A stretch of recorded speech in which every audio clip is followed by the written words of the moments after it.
Dinda Sukmawati di OB, Obrolan Biologi. Nah, untuk pertemuan kali ini kita tuh akan mempelajari tentang Gunung Tidar sebagai ikon kota Magelang. Nah, kalian udah pada tahu belum sih tentang Gunung Tidar? Kayaknya belum pada tahu nih. Nah, sebelum masuk nih kita membahas tentang Gunung Tidar. Nah, teman-teman lihat dulu nih gambar di samping aku. Gambar apa sih itu? Kira-kira gambar apa ya? Coba tebak. Aku hitung sampai 3. Kayak kita 1, 2, 3. Nah, betul sekali. Itu adalah gambar keanekaragaman hayati. Nah, teman-teman tahu nggak sih keanekaragaman hayati Indonesia tuh sangat banyak sekali. Sehingga teman-teman tuh susah banget buat menghafal ada apa aja sih hewan di Indonesia, ada tumbuhan apa sih di Indonesia. Saking banyaknya teman-teman tuh sampai nggak hafal, ya nggak sih? Nah, teman-teman tahu nggak sih banyaknya hewan dan tumbuhan di Indonesia itu dibagi dari ujung barat sampai ujung timur. Wah, pasti banyak sekali kan? Maka dari itu, Indonesia tuh dijuluki sebagai pemilik biodiversitas terbesar di dunia. Wow. Wah, keren banget bukan Indonesia itu? Makanya pasti teman-teman bangga kan ada di Indonesia. Oke, next. Jadi untuk menjaga keanekaragaman hayati di Indonesia perlu adanya upaya pelestarian. Nah, upaya pelestarian keanekaragaman Indonesia itu dibagi menjadi 2, yaitu secara ex situ dan secara in situ. Nah, kalau X berarti apa ya? Berarti X itu adalah di luar habitatnya. Sedangkan kalau in, kan in itu dalam ya, berarti di dalam habitatnya. Nah, untuk kali ini kita akan mempelajari yang in situ terlebih dahulu. Nah, tapi sebelumnya aku akan menampilkan sebuah video yang teman-teman tonton. Nah, kemudian nanti teman-teman dapat menganalisis gimana sih upaya pelestariannya gitu. Nah, simak videonya ya teman-teman.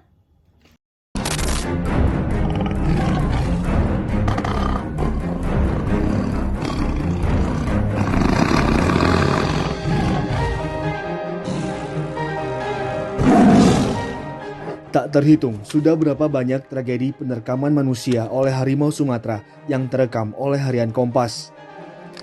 Namun, lebih tak terhitung lagi jumlah berita tentang derita raja hutan ini akibat ulah manusia. Hingga saat ini, jumlah harimau Sumatera yang tersisa hanya berjumlah 603 ekor saja.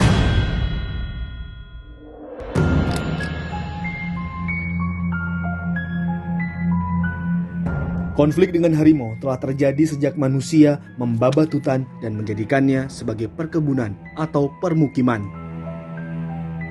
Pada 1973, 14 ekor harimau mengamuk di Kampung Jujun, Kecamatan Danau Kerinci dan memangsa 6 sapi. Konflik ini terus berlanjut hingga kini. Seekor harimau Sumatera tertangkap ketika masuk kampung untuk memangsa ternak penduduk. Harimau betina yang tertangkap ini mengalami malnutrisi. Beratnya hanya 45,2 kg, kurang 15 kilo dari berat ideal. Harimau terpaksa turun ke perkampungan karena mangsa alaminya seperti rusa dan babi hutan turut dijarah manusia.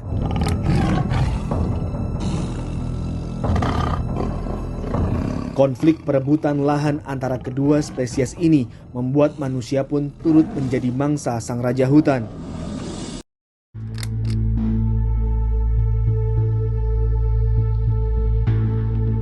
Kasus demi kasus membuat harimau semakin dipandang sebagai pembunuh berdarah dingin dan bengis. Perburuan harimau pun gencar dilakukan, bahkan pemimpin daerah seperti gubernur sampai ikut berburu. Apalagi ditambah hadiah yang didapat, kulit harimau yang berharga mahal di pasaran. Ada pula yang memanfaatkan harimau sebagai bintang sirkus, seperti yang dimuat harian Kompas pada 1982.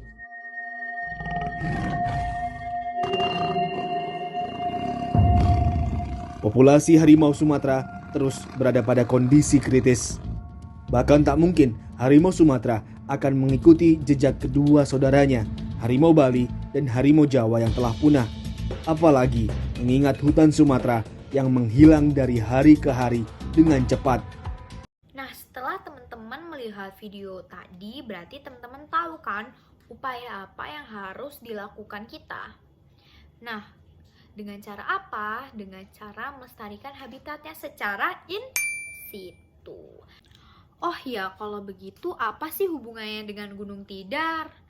Ada dong, karena Gunung Tidar itu sekarang menjadi kebun raya, di mana kebun raya adalah upaya pelestarian secara ex situ. Nah, sekarang teman-teman tahu nggak sih kenapa kok Gunung Tidar sebagai pelestarian secara ex situ? Tentu saja bisa dong, karena di Gunung Tidar itu terdapat hewan dan juga tumbuhan yang hidup di sana. Maka dari itu, pemerintah Kota Magelang membuat Gunung Tidar itu sebagai kebun raya, di mana nantinya tumbuhan maupun hewan itu akan dilindungi di sana agar tetap terjaga kelestarian. Ini adalah gambar pemerintah Kota Magelang untuk menjaga kelestarian di Gunung Tidar.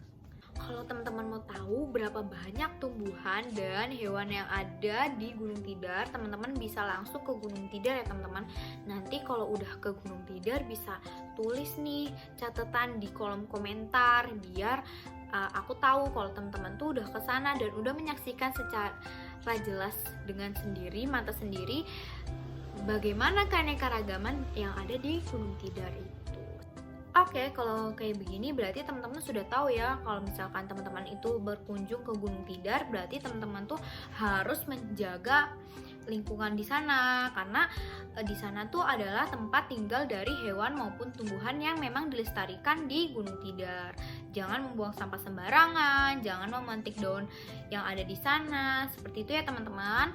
Oke, berarti ini udah sampai akhir nih. Nah, nanti kita tutup ya teman-teman. Dan jangan lupa nanti saksikan lagi obrolan biologi di pertemuan yang akan datang. Bye!